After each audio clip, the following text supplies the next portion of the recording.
మేము చూసింది 2 హత్యలే, కానీ హంతకుడికి ఇదే మొదటి హత్యని గ్యారంటీ ఏంటి? అదే అనుమానంతో పోలీస్ రికార్డ్స్ అన్నీ చెక్ చేశాను.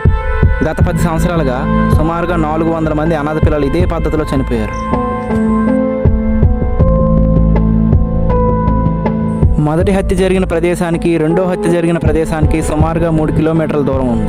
అంటే హంతకుడు ఈ రేంజ్లోనే ఉంటాడు.